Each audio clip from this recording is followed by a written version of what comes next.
just who should be in charge or should be considered a mental health professional.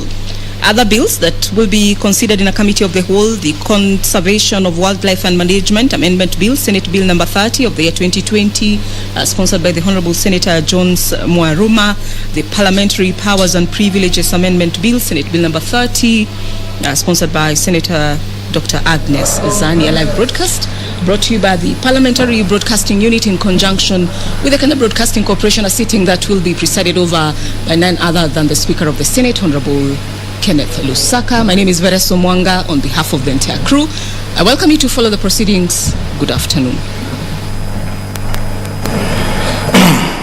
Let us pray. Almighty God, we beseech you to behold with your abundant favor and blessings as your servants whom you have been pleased to call to leadership positions in this republic. We seek guidance to treat and consider all matters that shall come under our deliberation in so just and faithful a manner as to advance the peace, prosperity and welfare of our country and of those whose interests you have committed to our church. Amen.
Order number 1, administration of oath. Order number 2, communication from the chair. Order number 3, messages. Order number 4, petitions.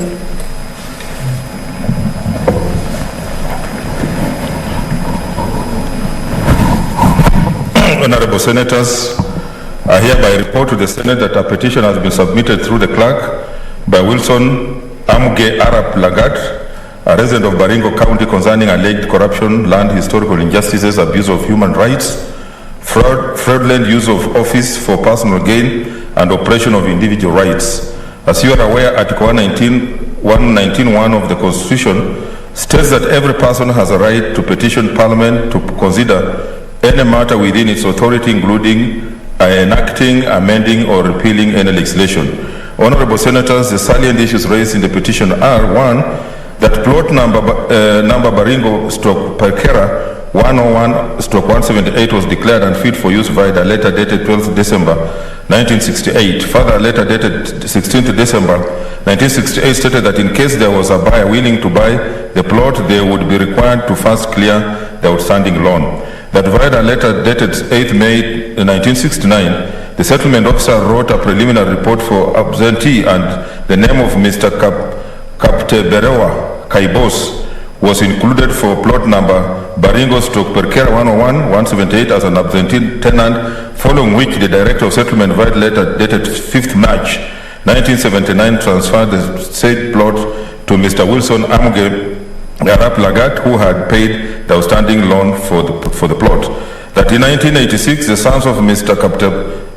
Kapteberewa Koibos reclaimed the plot number Baringo/Perkera 101/178 Stating that the said plot belonged to their father, the case was heard at the district officer's office and it was determined that the plot belonged to Mr. Wilson Amge Arap Lagat. However, the sons of Kaptoberewa invaded the plot and proceeded to settle there. That in 1990, the High Court issued a judgment on Nakuru case number 164 that Mr. Wilson Amge Arap Lagat was the rightful owner of the plot. After the said judgment, the sons of Mr. Kaptoberewa Koibos filed a case to challenge the judgment of the High Court. The case was heard and orders were given for the dismissal of the case filed by Mr. Wilson Amge Arap Lagat and cancellation and removal of his name as the owner of plot number Baringo / Perkera 178. That Mr. Wilson Amge Arap Lagat filed an appeal against the aforementioned judgment, following which the case was heard and the court upheld that Kaptoberewa Koibos was the owner of the plot. Not satisfied with the outcome, Mr. Wilson Amge Arap Lagat filed a case against the settlement fund trustee. The case was heard and determined that the settlement trustee was to compensate Mr. Wilson Amge Arap Lagat with another piece of land or repay him the money equivalent to the piece of land, plot number Baringo / Perkera 101-178. That the Director of Land Adjudications and Settlement of Nairobi stated that the judicial process had failed to resolve the dispute between plot number Baringo / Perkera 101-178 and therefore the dispute be resolved by the Settlement Fund Trustee. An official search dated 19th March 2013 confirmed that the plot number Baringo / Perkera 101-178 was under the Settlement Fund Trustee. That on 30th January 2018, Mr. Wilson Amge Arap Lagat moved to court again and filed a case on the plot number Baringo / Perkera 101-178 and the case was heard. The court determined that there was no merit in the application and the case was dismissed. And finally, that there appears to be a big problem in the court concerning the case of plot number Baringo / Perkera 101-178, that the petitioner has made the best efforts to have this matter addressed by the relevant authorities, all of which have failed to give a satisfactory response. That the petitioner therefore prays that the Senate investigates this matter with a view to ensuring that the dispute on plot number Baringo / Perkera 101-178 is resolved amicably and the justice prevails for Wilson Amge Arap Lagat. Honorable Senators, pursuant to Standing Order number 231, I shall now allow comments, observations, or clarification in relation to the petition for not more than 30 minutes. What's your point of order?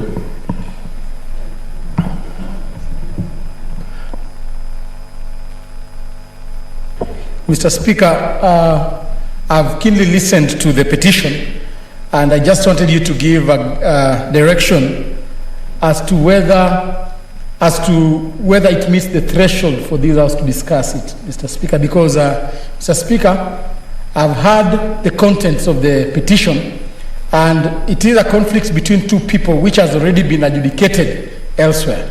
So is this the right forum for us to adjudicate and officiate the matter? I would want us to look at the content of the petition so that we know moving forward if this is the right platform for us to adjudicate it. Thank you.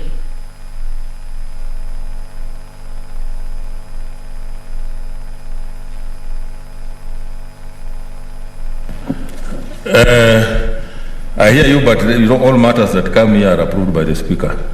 So the fact that it's here, it means it met the threshold, and that's why I approved it, because I also go through these petitions on all matters that come to my office. And since I don't see any interest, Honorable Senators, pursuant to Standing Order number 2321, the petition should be committed to the relevant standing committee for its consideration. In this case, I direct that the petition be committed to the Standing Committee on Justice, Legal Affairs and Human Rights. In terms of Standing Order number 232, the committee is required in not more than 60 calendar days from the time of reading the prayer to respond to the petitioner by way of a report addressed to the petitioner and laid on the table of the Senate. I thank you. Next order. Order number 5, papers.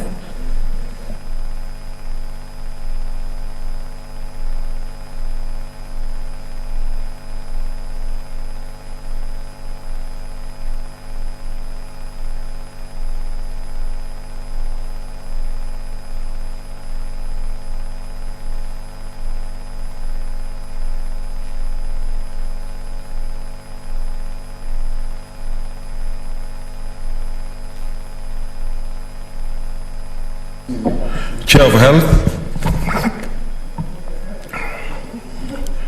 Chair or any member of the committee. Senator.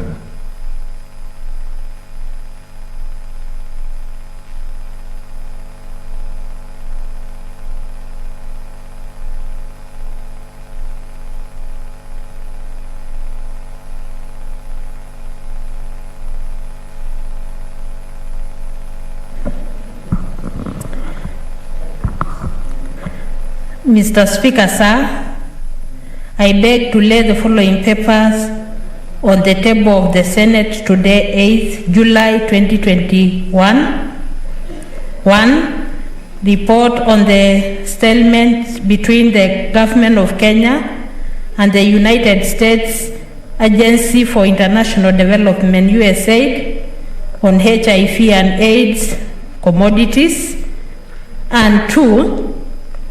Report of the Standing Committee on Health on the Mental Health Amendment Bill, Senate Bill number 28 of 2020, on behalf of the chairperson.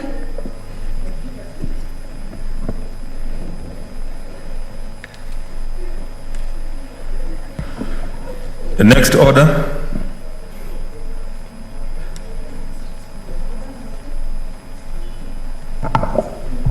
Order number 6, notices of motion. Order number 7, statements. Senator Khaniri. Okay. What's your point of order? Senator Wambua.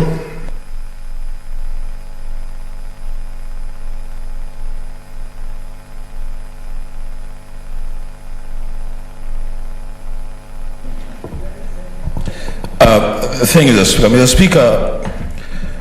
Before we go into statements, Mr. Speaker, there is a statement that I sought more than 2 months ago. The Speaker, on the issue of the payments for former councillors.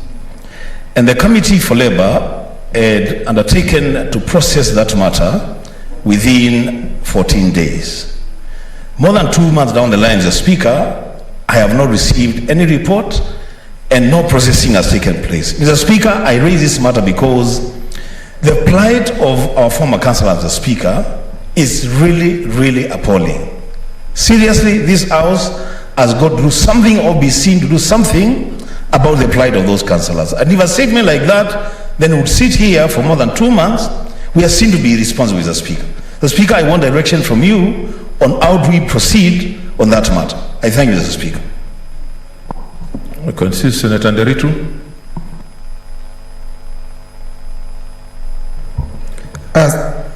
Asante Bwana Spika kunipa fursa. Kwa sababu nakumbuka Bwana Spika kuhusu madiwani, tulikuwa tumeliangazia lile jambo na kukaandikwa ripoti. Na ripoti yenyewe ikasema vizuri ya kwamba madiwani wanapaswa kulipwa na waziri anayehusika, kukakuwa na makubaliano katika nyumba hili ya kwamba wanapaswa kulipwa.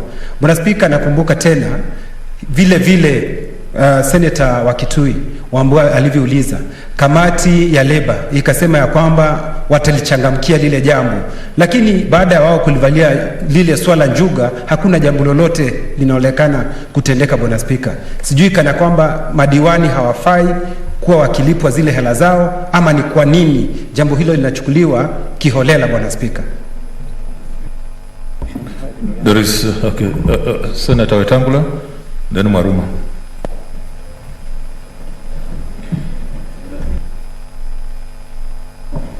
Mr. Speaker, that point raised by the distinguished Senator for Kitui is very, very pertinent. Mr. Speaker, we did, prior to the statement, debate the matter of the plight of former councillors in the last Senate, and we unanimously passed a resolution that a mechanism be undertaken and be found to look after former councillors. Thereafter, budgets have come and gone. We never see any item on this issue. Then when the statement by Senator Wambua came, Mr. Speaker, we thought now the committee responsible for labor would take up the matter. You directed 14 days, and we have not seen any progress. This is a budget cycle that is in place for 2021-2022. If anything was to be done, Mr. Speaker, this is the time. You've seen the former vice presidents and the former prime ministers have been paid their dues, and councillors are languishing in abject poverty out there. This House, as the defender of counties and their governments and their people and the people of this country, need to get to the bottom of this, Mr. Speaker. And as I end, Mr. Speaker, I again bring to this House the clarion call that this House must reintroduce the implementation committee. If we had the implementation committee, Mr. Speaker, this is a matter that need not come back to this floor. It would only go to that committee to do the necessary follow-up with the necessary departments of government, the Office of Control of Budget, the Office of Parliamentary Budget Office, the Committee of Budget in the National Assembly, to ensure that whatever we decide and pass here is not in vain, particularly when it touches on the plight of Kenyans who have been in positions of leadership and have contributed so much to the well-being of this country. Senator Maruma. Thank you, Mr. Speaker, for this opportunity. I wanted to report on the issue of former councillors. I was also going to bring a petition on the same issue, but then I was advised that there was going to be motion by Senator Nderitu, which we discussed here, and it was resolved that really the former councillors should be given some remuneration in terms of once-off payment and some money. I would like to report here that on Wednesday this week, the Committee for Labour, of which I'm Vice Chair, met Treasury and some other stakeholders, and I would like to request you to give us some time, because we gave them time to go and consult. Maybe 2 weeks, Chair, they would come with something comprehensive. And I would also want to request that what Senator Wetangula is saying is very true. We require implementation committee, because like yesterday, my chair for lands, Senator Mwangi Githiomi, produced 12 reports, but the implementation part is really wanting the people to follow up. While we are following up on other reports, we need also a committee to follow up with the ministries and line agencies to ensure that what is recommended in the reports is implemented. So I also agree with Senator Wetangula that we need an implementation committee. Thank you, Chair. Senator Malala.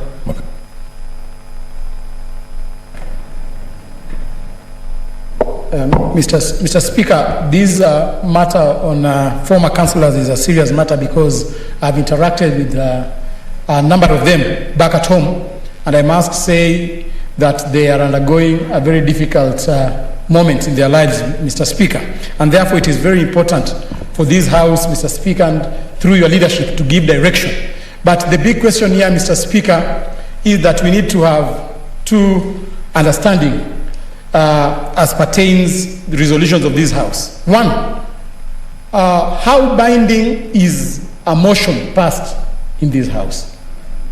Is it binding? Is it a binding instrument that can compel the executive to implement certain resolutions that we have proposed? Because many a times we bring here motions, we bring here statements, but upon passage of the same, Mr. Speaker, they do not become action, because most of the executive members feel that they are not a binding instrument to compel them to implement the contents of the motions and the statements. Second, Mr. Speaker, I think as my colleagues have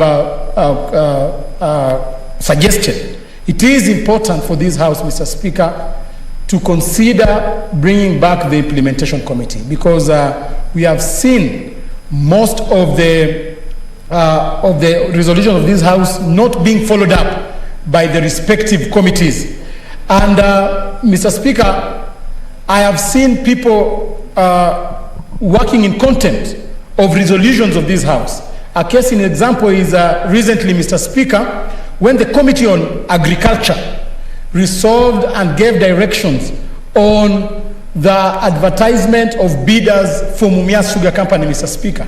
One of the governors, a reputable member of the society, went to a function in Kakamega County and said that Senate has got no powers to direct somebody who was summoned before the committee, Mr. Speaker. And therefore, Mr. Speaker, moving forward, it is very important, Mr. Speaker, for us to ensure that we have... There's a point of order. I'm on a point of order. Oh, he's on a point. Oh, sorry. Yeah, He's on a point of order. Okay. And my good friend, Senator Wetangula, has been here long before. He knows he cannot stand on a point of order when I'm... You know, you said you didn't know, so... Okay, now you know my uncle. Thank you. My distinguished uncle. As I finish, Mr. Speaker, I was emphasizing the point that we need to have an implementation committee, Mr. Speaker, so that whatever we resolve in this House can be actionable and can be followed up. But failure to do that, Mr. Speaker, then we shall be engaging in what we call an exercise in futility by passing resolutions which are not implemented. Thank you. Senator Wetangula, you still want to? Okay. Maybe just to respond to what Senator Malala is asking, actually is found on Standing Order number 215, reports on Senate resolutions. He says the clerk shall, within 7 days of a resolution of the Senate or adoption of a report of a select committee, convey the resolution and, where applicable, a copy of the report to the relevant cabinet secretary, independent commission, or holder of an independent office under whose portfolio the implementation of the resolution falls. So it's normally reported to the relevant agencies for implementation. Yes, Senator Wetangula.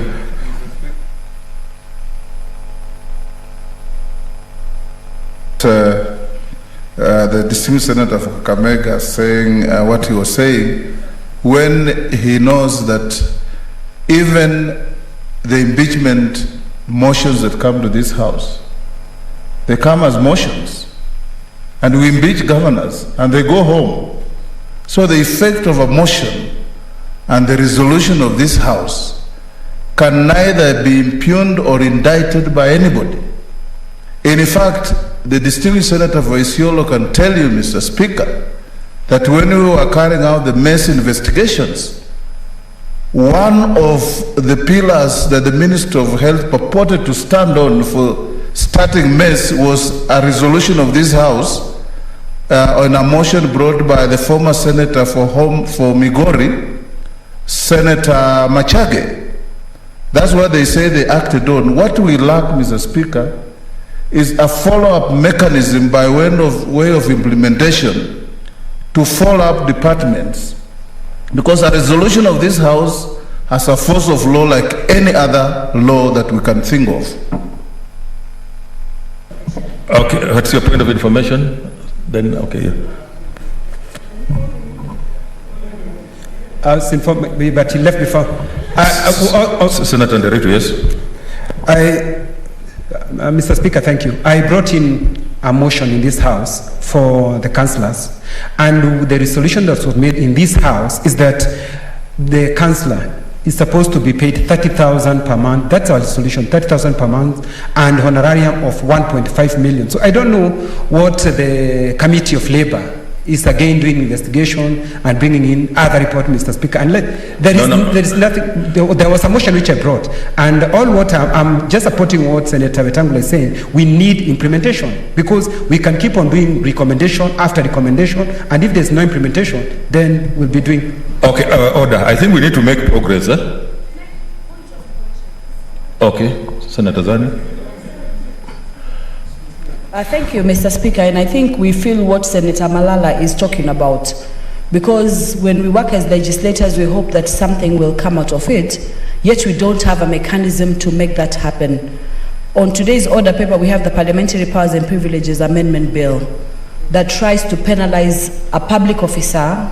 So first, identification of a public officer where that issue should go to, and then a penalty for that public officer not following through. At least so that at the end of the day, whatever we do means something. Because we can stay here for so long and make so many resolutions. We've had the debate of the implementation committee on and off, but we have to find a mechanism that finally will work so that we can see the fruits of our labor in this house. Thank you, Mr. Speaker. I want to, no. Let's make progress.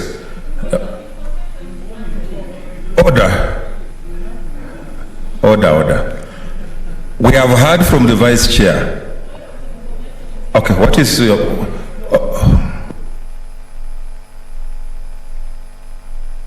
Thank you, Mr. Speaker. I just wanted to bring to your attention and to the attention of the House that I undertook myself to collect signatures from members here to request you to help us form the Committee of Implementation.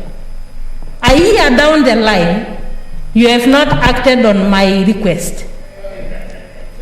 So I wanted to inform the House that there is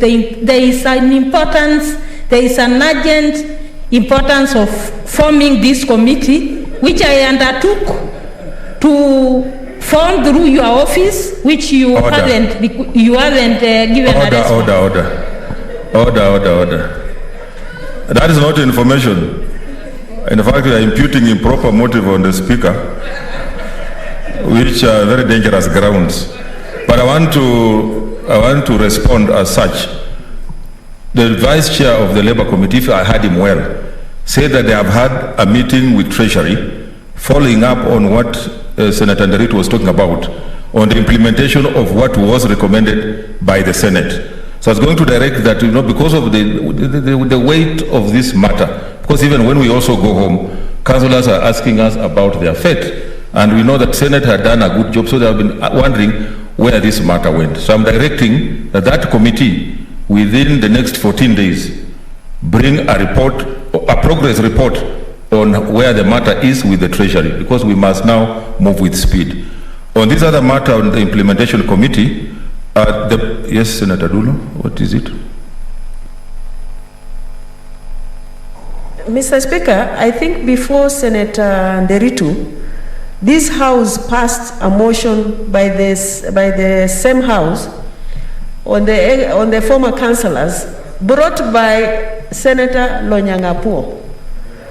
And I think there was a bill, if I'm not wrong, maybe the executive needs to look into that was prepared as a result of that. But National Assembly rejected, saying that is a money bill. So maybe you need to follow up, as the executive need to follow up and really get to know what is happening before maybe Labour Committee looks into that, and maybe feed whatever information you get into what Labour Committee is doing. Thank you. Okay, it seems to be a mix-up, but I think we will make a follow-up because it's extremely urgent that we get a resolution.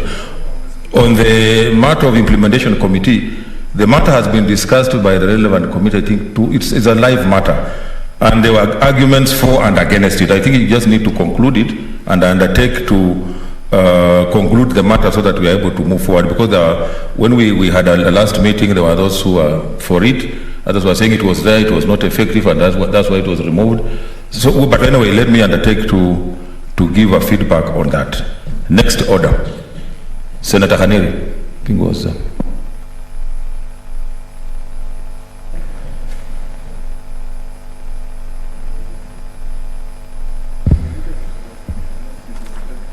Mr. Speaker, I thank you for giving me the floor. rise pursuant to the provisions of our Standing Order number 47, paragraph 1, to make a statement on an issue of general topical concern regarding the boosting of exports of raw bananas and broccoli to South Korea. Mr. Speaker, Kenya is known for its agriculture and agricultural products all over the world, from exporting tea to coffee to avocados and many other products. In 2018, Mr. Speaker, during the South Korea's Prime Minister Lee Nang-yeong's visit to Kenya, he realized this great potential in Kenya and expressed South Korea's interest to trade. Prime Minister Lee Yeon pledged to support the key regions that produce broccoli and raw bananas in Kenya, especially due to the rapidly increasing demand of these items in his country, South Korea. Mr. Speaker, in his pledge, the Prime Minister stated that South Korea's Animal and Plant Quarantine Agency, APQA, would exempt raw bananas and broccoli from Kenya from undergoing the very stringent pest risk tests and measures. The pest risk analysis, PRA, strictly tests fruits, vegetables, and plants for the presence of pests. These tests usually lead to goods worth millions being destroyed, returned to the exporter, or banned from the country in totality if they do not meet required standards. However, South Korea has waived these tests for Kenya and only require that the products be accompanied by a phytosanitary plant health certificate issued by the Kenya Plant Health Inspectorate Service, KEFIS. Mr. Speaker, back in 2018, when South Korea expressed their interest by waiving these requirements, it was expected that production and export of the two products, unripe bananas and broccoli, would shoot. However, 3 years down the line, and no major changes have been reported with regards to production or export. Even with this ease of entry into Korea market, exporters are yet to increase their sales to South Korea, and production of the two still remains the same. Mr. Speaker, a very good opportunity has been presented to us. Getting our products in South Korea will not only do good for the farmers, but for the Kenya's economic growth, especially in this trying time of COVID-19. It will also very greatly boost our foreign relations with other countries and maybe even present more and bigger opportunities for farmers and Kenya at large. That we are not scrambling to grab this opportunity is very baffling to me, Mr. Speaker. Mr. Speaker, we are the leaders of this country, and as leaders, we need to look for our people and our economic growth. I urge every one of us to lobby our counties, and especially those that are known to produce bananas and broccoli, to dream bigger. We cannot only be producing bananas and broccoli for national consumption when there is demand, very, very high demand out there.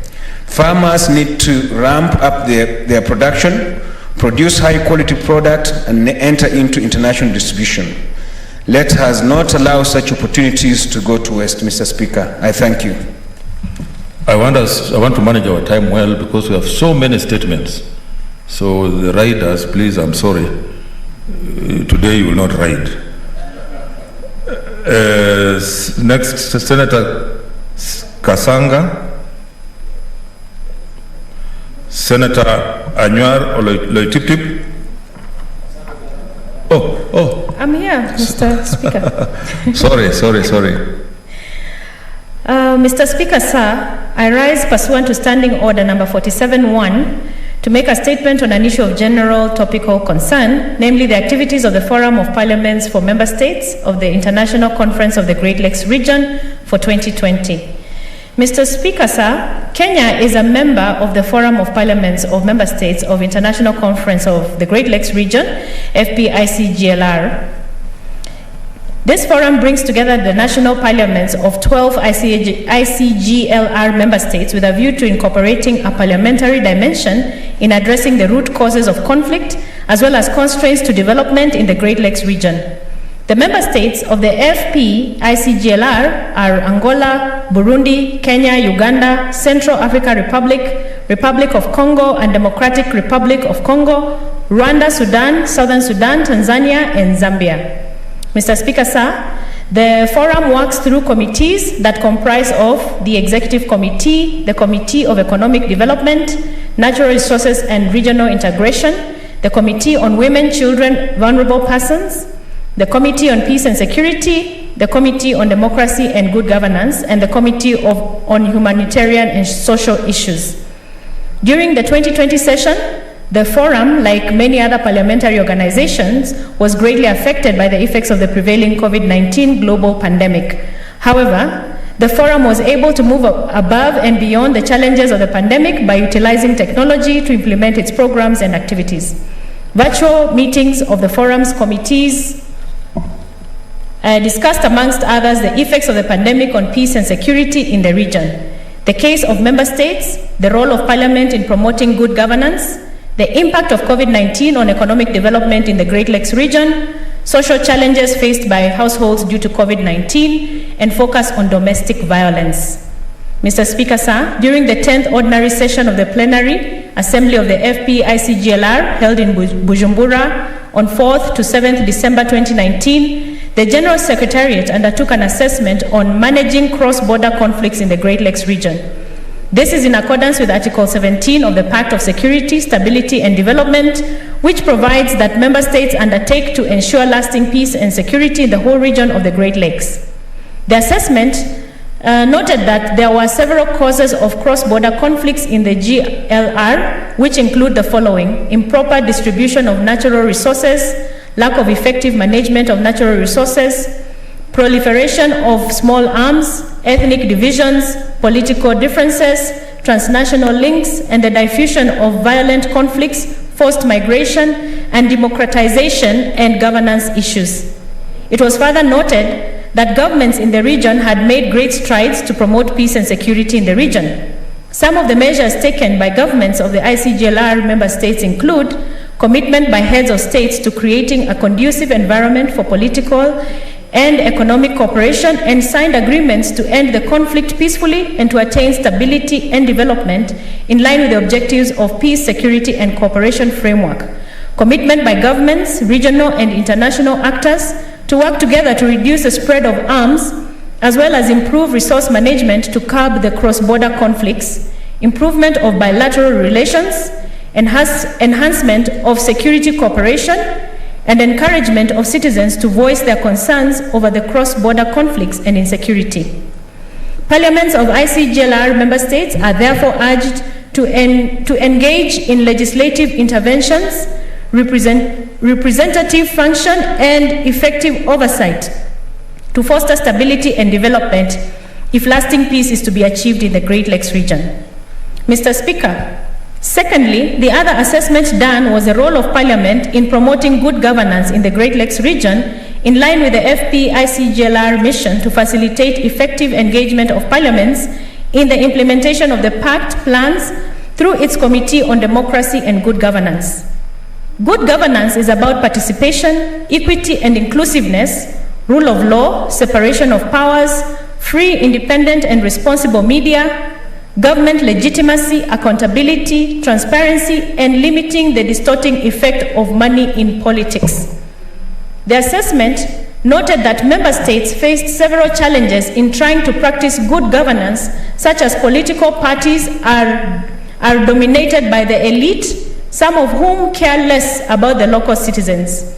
Weak interinstitutional cooperation, lack of civic competence among citizens, and lack of resources to implement strategic and action plans. National parliaments, as one of the key institutions in a democratic system of governance, are urged to play the critical role of promoting good governance.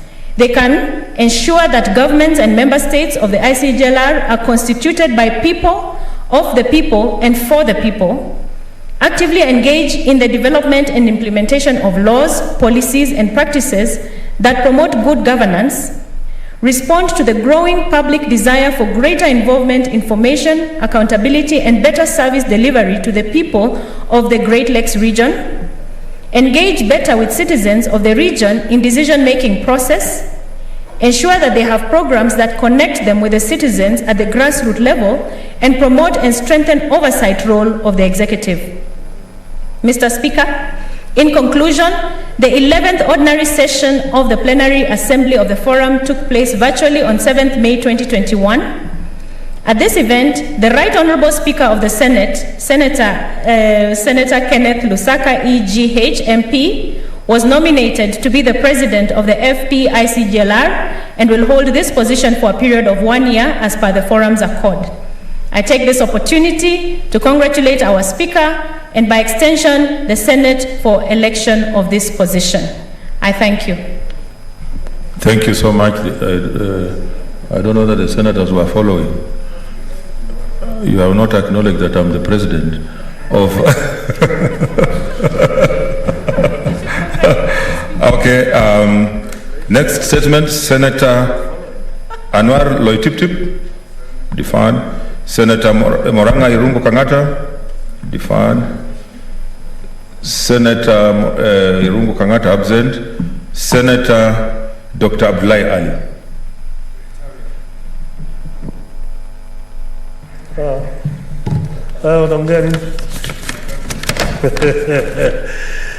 Thank you, Mr. Speaker. I have a lot of stories here, but I don't know now. This one I can't read it. I don't know because 48.1 I have to ask questions, but anyway, let me see what I can do.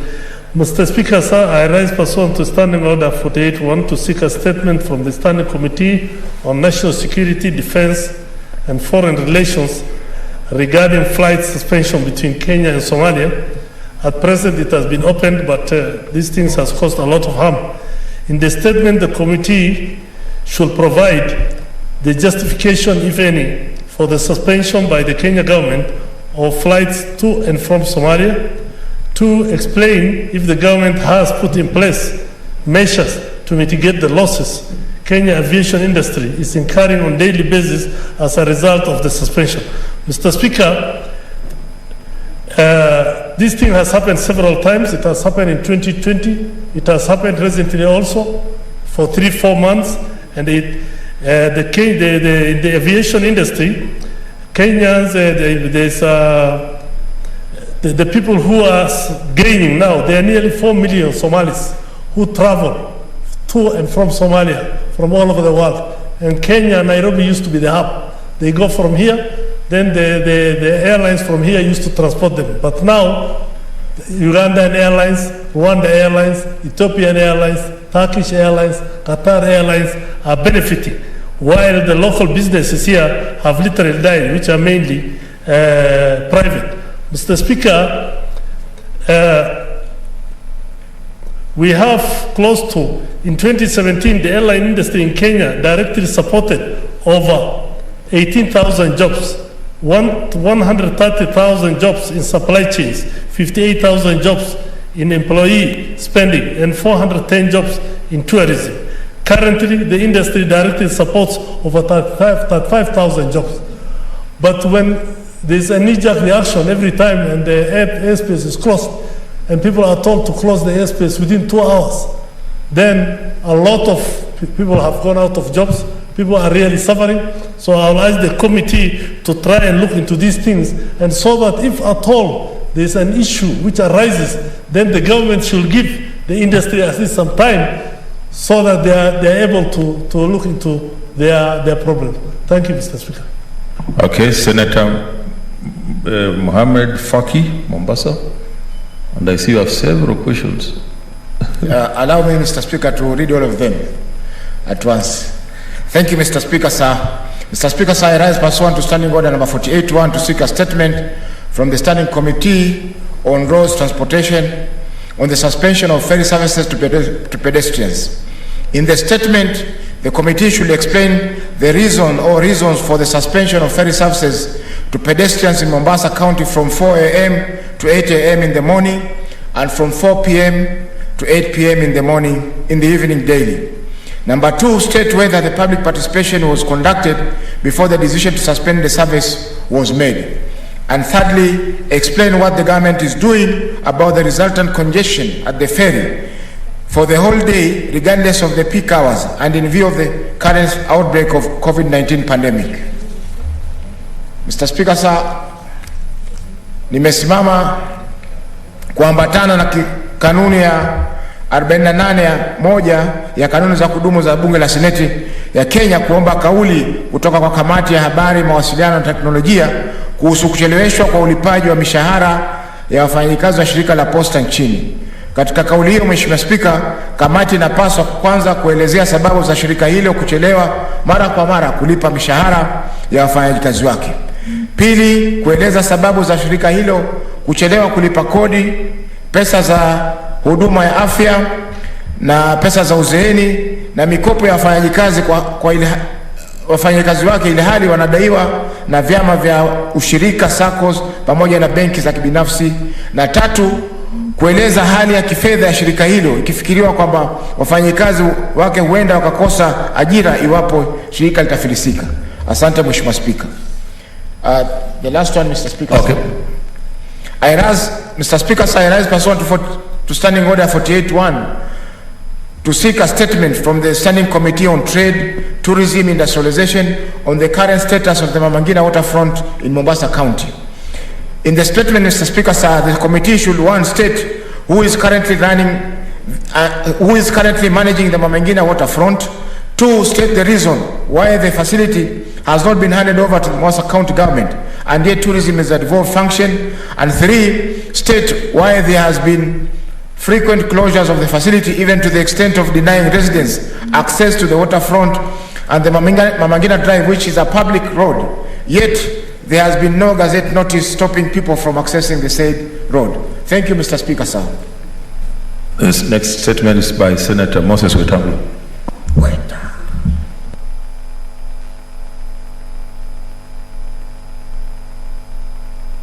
Thank you, Mr. Speaker. Mr. Speaker, this statement I filed on 3rd of June. It has come late because of our recess. Mr. Speaker, I rise pursuant to Standing Order 48(1) to seek a statement from the Standing Committee on National Security, Defense and Foreign Relations regarding the recent mysterious disappearances and killings in Kenya. In the statement, Mr. Speaker, the committee should, 1, provide a status report on the investigation surrounding the recent mysterious disappearance and death of Mr. Bashir Mohammed, who is reported to have been last seen in Kilimani, Nairobi County on Thursday, 13th May 2021, only for his body to be discovered in a river called Nyamindi in Kirinyaga County, as well as those of 1 Brian Odwori, Jack Anyango, Elijah Obwong, and Benjamin Imbai, who were reportedly kidnapped in Kitengela Township on Monday, 19th April 2021, and whose bodies were later found in rivers Mathioya and Mukangai, situated in Murang'a County. 2, explain the measures taken by the government to stop the now rampant kidnappings and killings of innocent Kenyans. 3, explain the steps taken by the government in ensuring that water bodies in which the bodies of the victims were found are cleaned and measures put in place to prevent dumping of bodies in rivers. Mr. Speaker, you've seen of late people disappear from Nairobi, from the environs of Nairobi, and curiously are found dumped in the rivers within Murang'a County, Kirinyaga County, and around Thika. These bodies, Mr. Speaker, are dumped in fresh water bodies that are used by citizens of this country for domestic use and for use of their animals. Lastly, Mr. Speaker, yesterday, a Mr. Achola, an engineer, a friend of mine, called me to report to me that his 10-year-old daughter, by the name Millicent Akinyi Achola, disappeared at 1 p.m. at Mihango Estate in Eastlands. Today, Mr. Speaker, we have gone more than 24 hours. The child has not been found. Nothing has been heard of this child. And I just hope and pray that the body of this child will not be found after the abductors killing her and dumping her in whatever place they have been doing.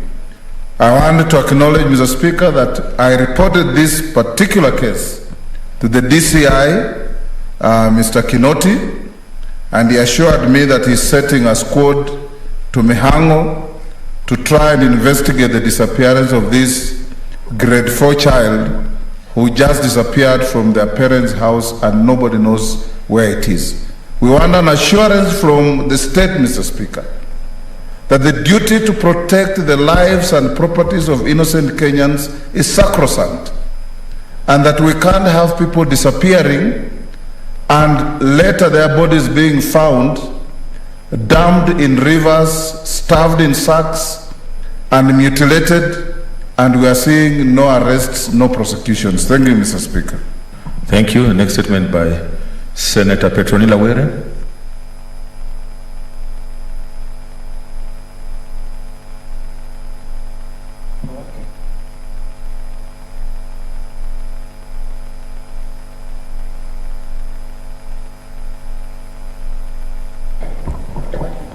Thank you, Mr. Speaker, sir.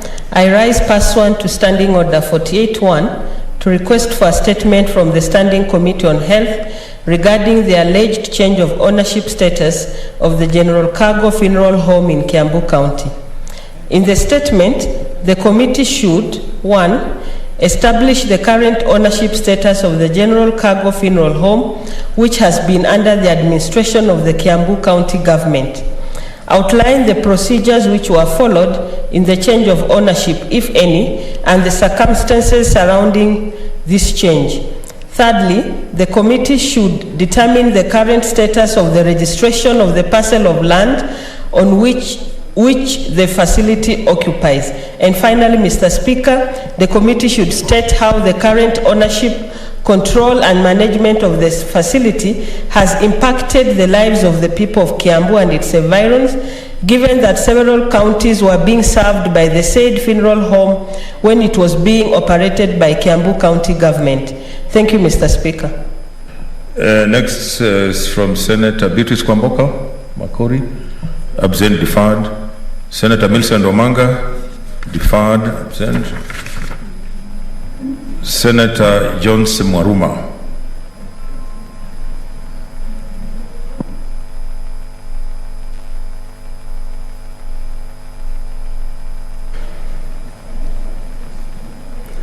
Thank you, Mr. Speaker, for this opportunity to request for statement on delay of construction and relocation of Voi Girls Secondary School. Mr. Speaker, I rise pursuant to Standing Order 48.1 to seek a statement from the Standing Committee on Education regarding the delay in construction of Voi Girls Secondary School in Voi, Taita Taveta County, which is in the process of being relocated to a new site due to construction of SGR by Kenya Railway Corporation. In the statement, the committee should, 1, indicate the status of construction of Voi Girls Secondary School at the new site in Vindo area of Voi. 2, explain the reasons for the delay in completion of the project. 3, state the expected date of completion of the project. And 4, state the projected cost of the project and indicate the amount paid so far. Thank you, Mr. Speaker. Okay, we now go to statements under Standing Order number 51.1. Chairperson, Agriculture Committee, or any member with a report. Okay, Standing Order number 51.1B, Chairperson, Standing Committee on Health.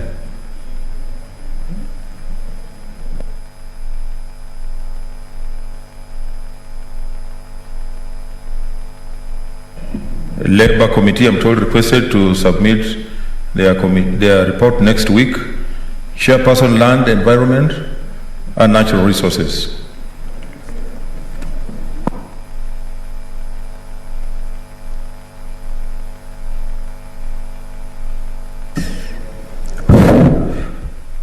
Thank you, Mr. Speaker.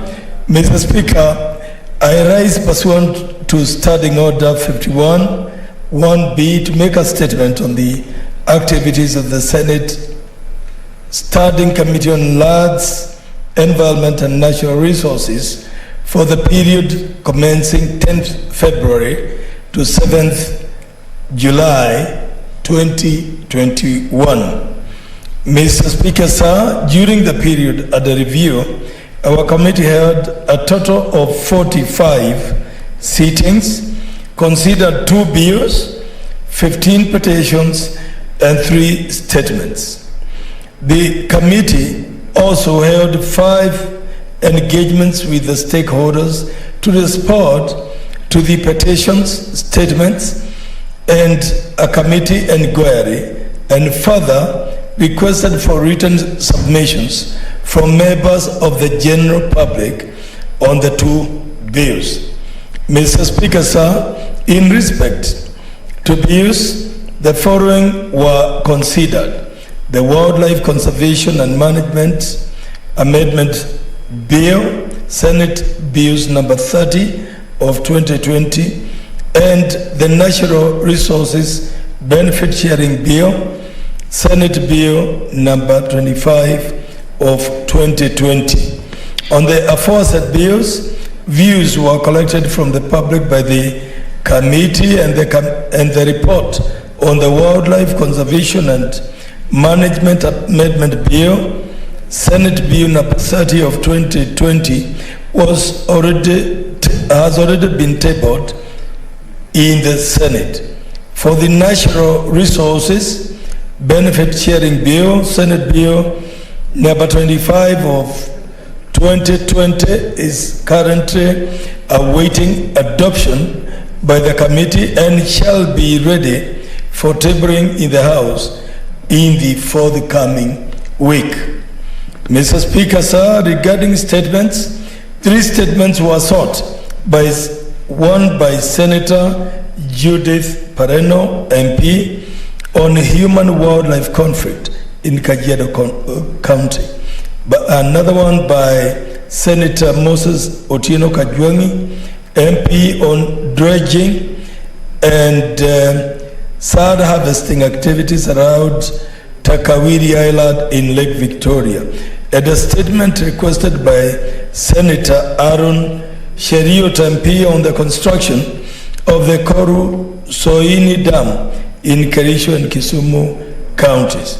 The committee has since met the Ministry of Tourism and Wildlife on the statement by Senator Judith Pareno, MP, met the Cabinet Secretary, Minister of Water and Sanitation and Irrigation on the statement by Senator Aaron Cheriot, MP, and is awaiting for a response from the Ministry of Environment and Forestry, and statement by Senator Moses Otieno Kajwang, MP.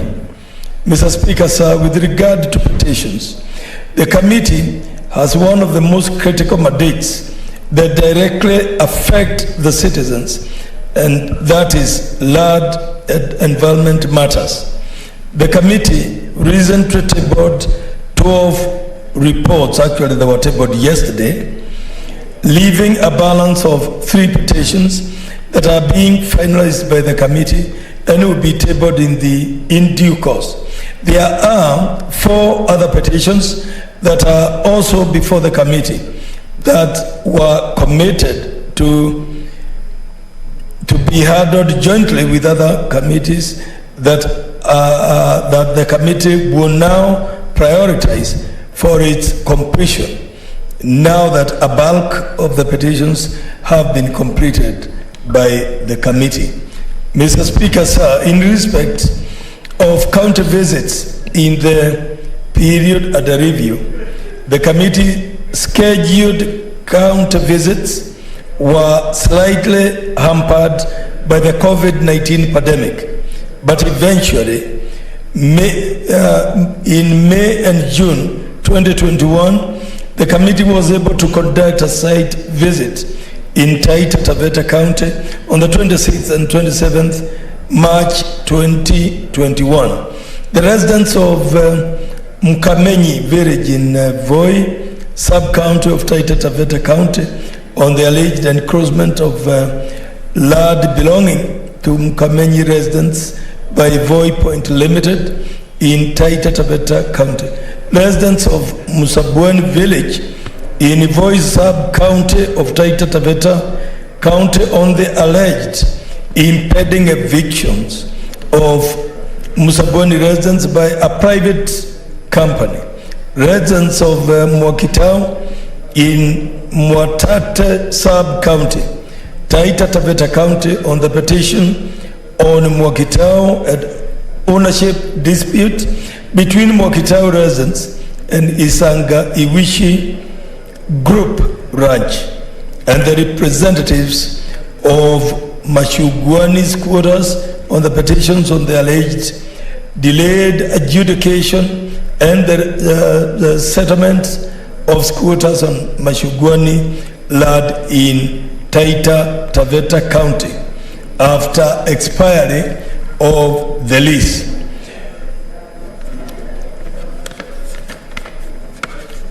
Mr. Speaker, sir, the committee conducted another site visit on 28th May 2021 to Thuakeda, Makueni County, following a petition by the Makueni County Assembly Committee on Environment and Climate Change on the adverse effects of rock blasting by the construction of Thuakeda, rather the contractors of Thuakeda. Another county visit that was conducted by the committee was to Mombasa and Kwale counties on 19th and 20th February 2021 respectively. The visits were to the Wajomvu community on a petition regarding the alleged historical land injustices involving plot number 162/V/MNCR1070 and to Kwale County following a request through the office of the Speaker by Senator Boy Isa Juma Boy, MP, on the eviction of residents from plot number land reference 4572 situated in Diani, Kwale County, and to residents residing next to the Ukuda airstrip following the eviction notice against them. Mr. Speaker, the committee would like to highlight the following areas that will form part of its business for the next quarter. Clear the pending petitions, which are 4 petitions, engage relevant stakeholders on the matter of climate change that is now a global challenge, and engage the National Treasury and other stakeholders on the matter of mining, royalties, and the status of disbursements to communities. Mr. Speaker, sir, I beg to stop at that point.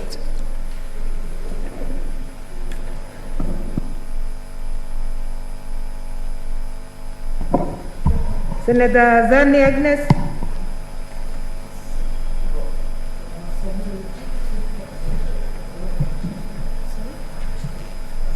Senator Zani, did you ask to speak on this?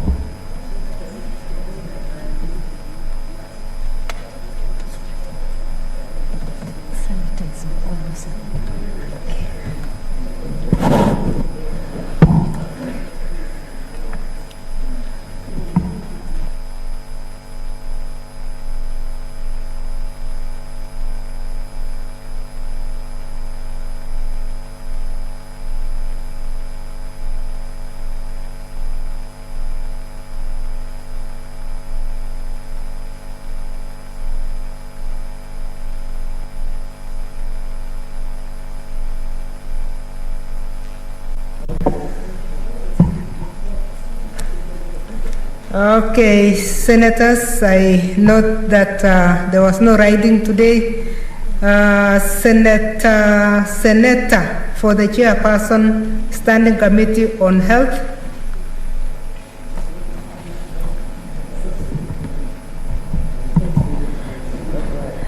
Thank you, Madam Speaker. This is a statement on the activities of the Standing Committee on Health for the period 1st February 2021 to 31st April 2021. I'm reading on behalf of the Chair. Honorable Speaker, I rise pursuant to Standing Order 51-1B of the Standing Committee of the Senate Standing Orders to make a statement relating to the activities of the Standing Committee on Health for the period under review. Honorable Speaker, on bills, the committee considered 2 bills during the time of review as indicated below. One,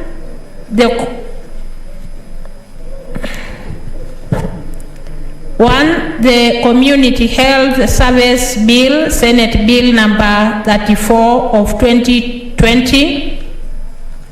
Honorable Speaker, the Community Health Service Bill was sponsored by Senator Dr. Agnes Zani, MP. It was read a first time in the Senate on the floor on 4th March 2021. Following this, it was committed to the Standing Committee on Health for consideration and facilitation of public participation in accordance with Standing Order 141 and 5. The committee has concluded its consideration of the Community Health Services Bill and has adopted its report and committee stage amendments thereon for tabling. 2. The Mental Health Amendment Bill, Senate Bill number 28 of 2020. Honorable Speaker, the Community Health Service Bill, the Mental Health Amendment Bill was sponsored by Senator Sylvia Kasanga, MP, and it was read the first time in the Senate. Following this, it was committed to the Standing Committee on Health for consideration and facilitation of public participation in accordance with the Standing Order 141 and 5. The committee has concluded its consideration of the Mental Health Bill and has adopted its report and committee stage amendments. B, on statements. Honorable Speaker, the committee has considered and concluded 2 senators' requests for statements during the period under review as follows. Statement sought by Senator Petronila Lokori-Owere, MP, on the state of affairs at the Busia County Referral Hospital. And 2, the statement sought by Senator Omogeni, MP, on the death of Ms. Martha Kemunto at the Nyamira County Referral Hospital. The committee held meetings with the key stakeholders in relation to the statements, including the relevant county government, at the meeting in which the senator was present. Further to the above, the committee sought for and concluded the statement from the Ministry of Health on the following. 1, the status of nationwide COVID-19 vaccine rollout. 2, alleged stalemate between the government of Kenya and USAID on HIV and AIDS commodities. 3, emergency authorization for the importation and distribution of the Russian manufactured Sputnik COVID-19 vaccine in Kenya. And 4, cancellation of licenses to private sector entities in the importation, distribution and administration of COVID-19 vaccines into Kenya. In relation to the mentioned above statements, the committee also held consultative meetings with the key stakeholders where relevant stakeholders, the Ministry of National Treasury and Planning, Council of Governors, pharmacy and poison boards, health workers and representative groups, union and professional associations, and private sectors representatives were also included. In addition, the committee is due to commence its consideration of pending requests for statements from senators as follows. Statement by Senator Beatrice Kwamboka, MP, on the status of funds allocated to county government as donation by the international community to aid in the fight against the COVID-19 pandemic. B, statement by Senator Millicent Omanga, MP, on the availability of ICU facilities countrywide to handle patients with severe COVID-19 symptoms and other critical illnesses. Statement by Senator Falhada Imana on underreported cases of medical negligence and malpractices. Statement by Senator Samson Cheragay, MP, on non-remittance of statutory deductions from the staff of the county government of Nandi County to the National Hospital Insurance Fund, NHIF, by the county government of Nandi County. Petitions.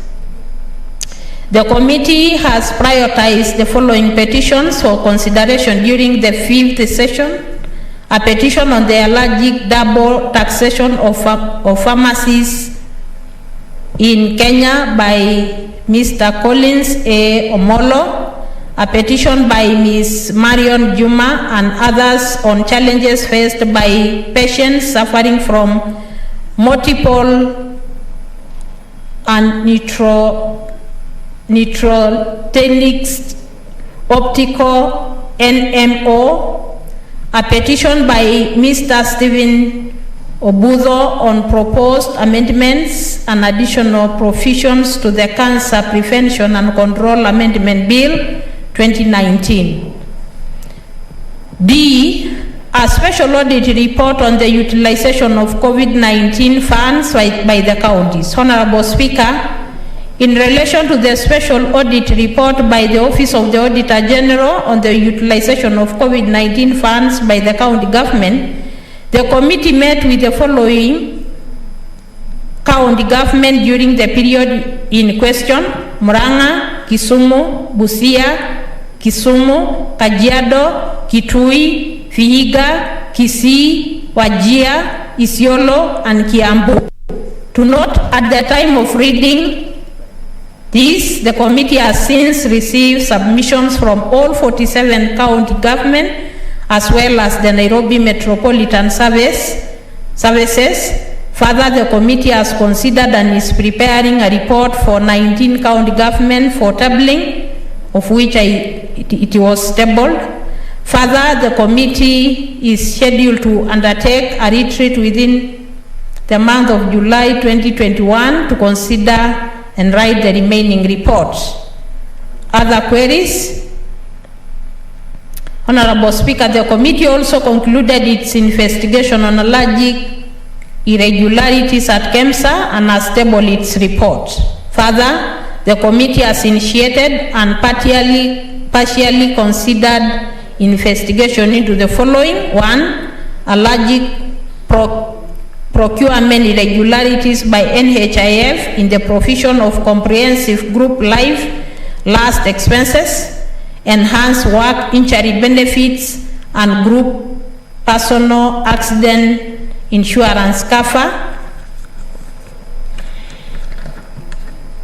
for 101,483 civil servants and NYS employees at a contract sum of 6,331,036,782.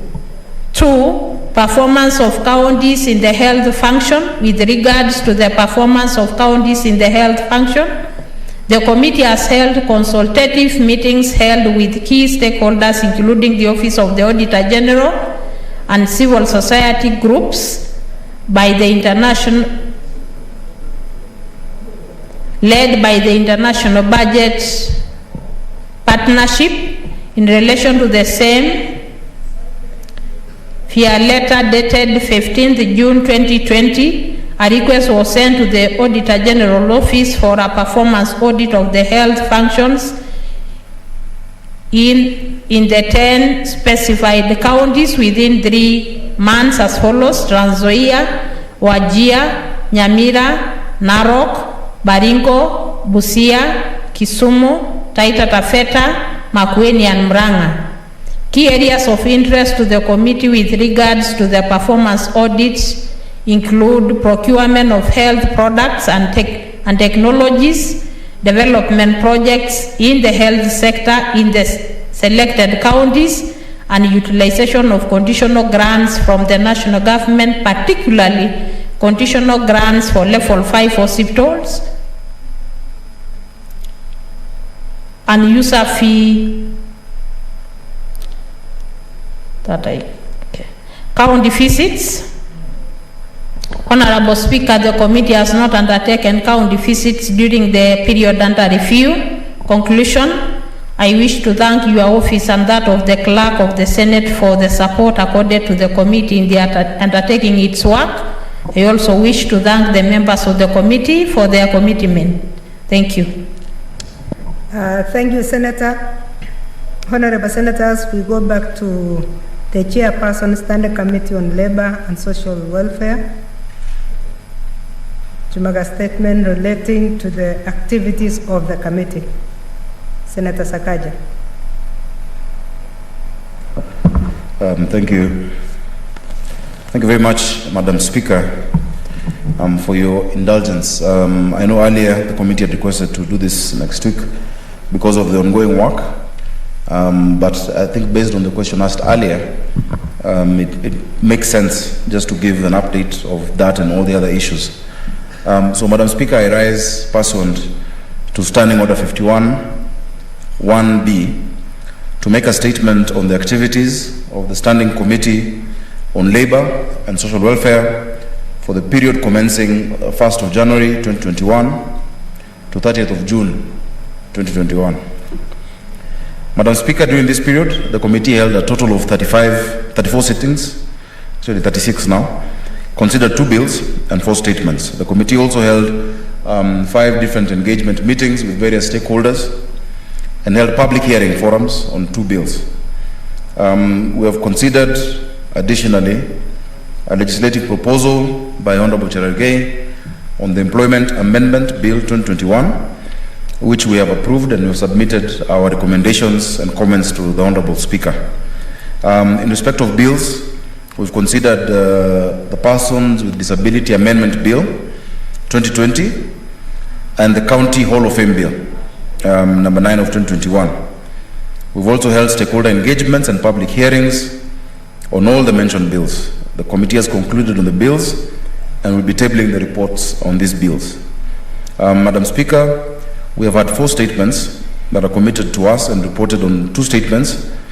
Understanding Order 51 1A, the first one was on Inua Jamii cash transfer programs, where we invited all senators to receive details of the status of this cash transfer to the elderly persons and orphans and widows in the different counties.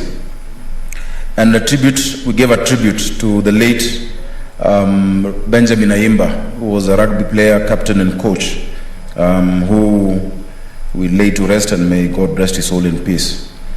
There are 4 statements that have been committed to this committee under Understanding Order 48.1. The first one, of course, is the status of operations of the Kenya Scouting Association by Senator Petronila Were Lukorio, who is a former scout like me. The second one is delays in payment of work injury benefit and other related compensations to staff in county governments by Senator Dr. Abdullahi Ali, who forgets to sometimes tell you how we have intervened severally in his county, including payment of people who the county government was not paying.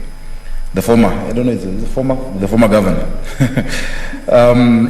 as well as on national government interventions to cushion persons with developmental disabilities in line with the Big Four agenda on universal health cover. This is by Senator Dr. Isaac Mwaura. Madam Speaker, the committee has been following up, and this question has just been asked, I think under statements, the matter of payment of one-off honorarium and pension to former councillors, which is both a statement and a Senate resolution. In fact, it's a resolution that has been resolved twice by this House. Yesterday, Madam Speaker, we met the former councillors under the auspices of the National Councillors Forum, led by Dr. Gitau, former councillor. The previous week, together with Senator of Nyandarua Gidiomi, Senator Gidiomi, we met the leadership of that forum. That included the former Deputy Mayor of Nairobi, Lawrence Ngasha, former Deputy Mayor Ali Mwanzo, former Councillor Norbert Oduri of High Ridge, and a number of them, and they brought those issues. Yesterday we met with them, and the National Treasury wrote to us asking for postponement. Because what happened is when these resolutions were passed, a task force was set up between the National Treasury and the Ministry of Devolution. Remember, this used to be, based on how you look at it, local government before. And they are saying that they're giving us the findings of this task force. Now, I know the chair has directed that in 2 weeks we give a progress report. But Madam Speaker, I'd ask you to waive that direction, because we don't want to give a progress report. We want to give you a final report after next week. Because we're having the last meeting with the Treasury on this matter. The Senate has resolved, and we don't want to be taken around in circles saying there's a task force. We want to see whether there is that goodwill. So we will resolve, and we'll give a final report, because councillors, as members have said, all over the country are really asking about this matter, and really it is not fair for us to allow any prevarication by the national government on this matter. They should either tell us they're doing it or they're not going to do it. And then we'll see what further action to take, because it's a resolution of Parliament. Madam Speaker, we've also had an inquiry based on a statement by Senator Fatuma Dulo on the dismissal of workers by the Ewasongiro North Development Authority. We've held several meetings on this matter. Senator Dulo has also attended these meetings, I think a few of these meetings. Madam Speaker, we'll be tabling our report. As well, we have listened to them. We've listened to Ewasongiro, we listened to the staff members, we've listened to Senator Dulo, we've listened to the ministry led by CS Adan Mohammed, and I think we have enough material to give a final report on the matter. Madam Speaker, we as a committee had an opportunity additionally to conduct a study visit to the Saudi Arabia, to the Kingdom of Saudi Arabia, as well as the United Arab Emirates, on the matter of labor migration. This is another very sensitive issue. While we were there, we met mega recruitment agencies that they recruit people from around the world. We also met Kenyans working in the two countries. We met the Ministry of Labor in Saudi Arabia, and of course our mission there.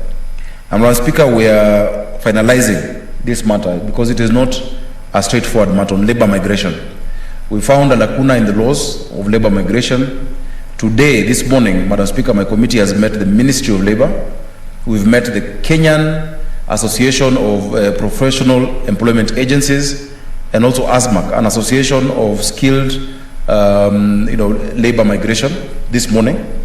And we've raised the issues and the concerns we have seen on both aspects, the labor issues and the welfare issues. Madam Speaker, remember, in a country like Saudi Arabia, there are more than 88,000 Kenyans working there. This is a country where, of its population, there are 13 million non-Saudis working. And they have a huge preference to Kenyans. But we've had also some negative cases, maybe around 100. One case is one too many.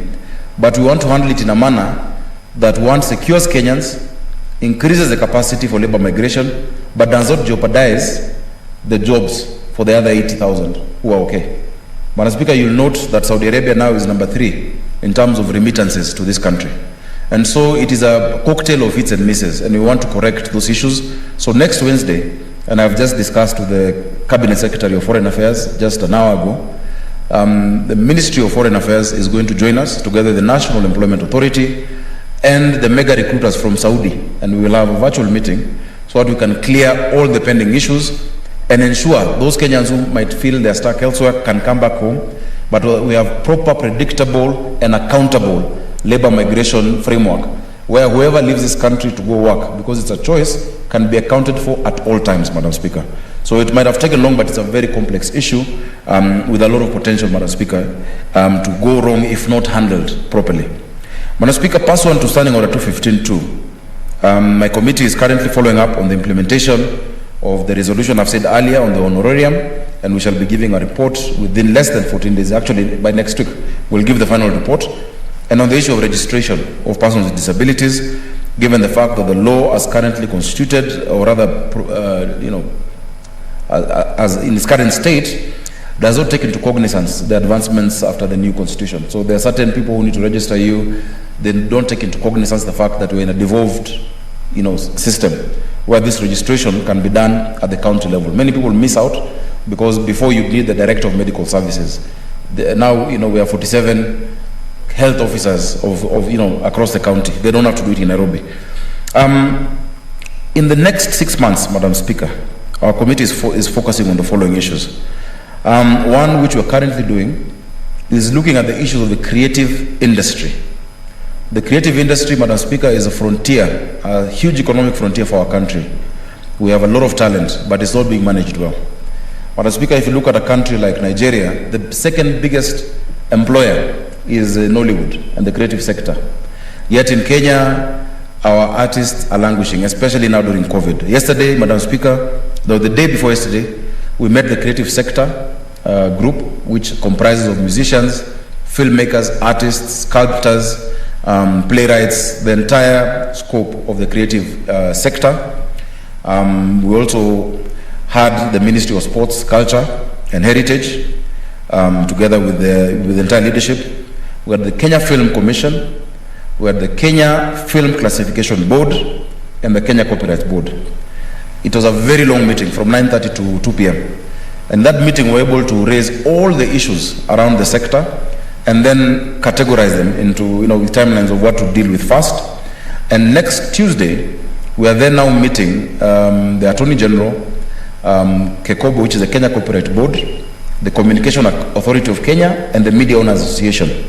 But as Speaker, senators will be, I don't know if they're shocked or they expect this, but they'll be interested to learn that our broadcasting houses right now owe musicians and content producers 500 million shillings in unpaid royalties. And Madam Speaker, these broadcasting houses are not paying for content by Kenyans, yet they're showing us Alejandro and Mexican soaps and Nigerian music, which they're paying for. And they're getting advertising revenue. Madam Speaker, we want to unlock this to make sure that we rectify this situation and make sure our artists are able to get their dues. We want to look at the issue of collective, the CMOs, the organizations that collect on behalf of the artists, including MCSK, PRSK, and CAMP. Madam Speaker, there was a forensic audit that the President asked for during the funeral of De Matthew, the late musician from Gatanga. And in the course of our meeting yesterday, we were able to speak to the DCI, who has shared his final report, and heads are going to roll because, Madam Speaker, those who have been eating and pilfering money meant for our young people, musicians and artists, cannot go scot-free. So this is ongoing, and the final meeting will be next week. We shall also give a report to make sure that these activities and even the levies and charges being charged by different county governments that are curtailing the creative sector can stop. Madam Speaker, we're also inquiring and looking at the sports sector, which is doing well in many respects. Madam Speaker, I am just from flagging, or rather I joined the President in State House when we were flagging off the Olympics team just this afternoon. And in many different federations and other sporting areas, Madam Speaker, we are bringing together the federations, we're bringing together the coaches and the player associations to look at how we can strengthen the different, especially the key sports that we have in this country. Madam Speaker, you realize you have a Sports Arts and Development Fund, which runs into billions. Of course, a huge percentage of that has gone to UHC. yet it was meant to ideally target sports and arts more than anything else. So, Madam Speaker, we're inquiring into that. We've met with the Sports Arts and Development Fund leadership, and we will be giving a report again to this Honorable Senate. We plan some county visits, Madam Speaker, in August 2021.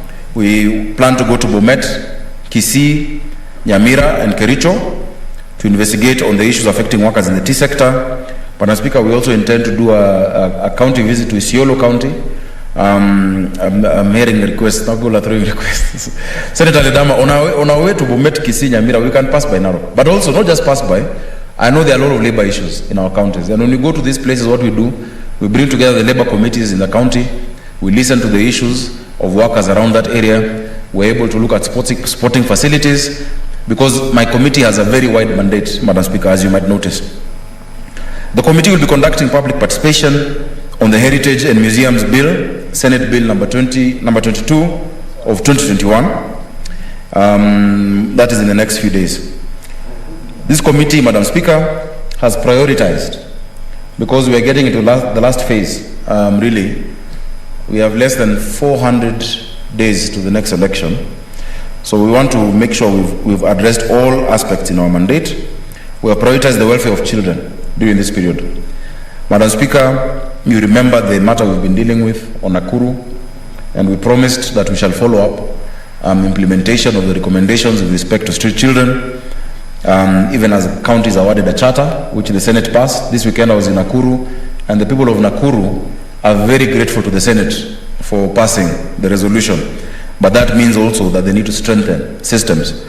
As you're aware, Madam Speaker, as I'm saying, children are the backbone of society, and their health and well-being reflects the wealth and the state of the nation. There have been various concerns raised recently, Madam Speaker, on kidnappings of children and mistreatment of children in various institutions. We plan to hold meetings with relevant stakeholders, including those based in the counties, to look into these matters. And Madam Speaker, my county is very heavily affected by this issue. And those who are most vulnerable, Madam Speaker, are the orphans and those in institutions, rehabilitation centers and children homes. Matters of child trafficking, Madam Speaker, and school feeding programs in our learning institutions.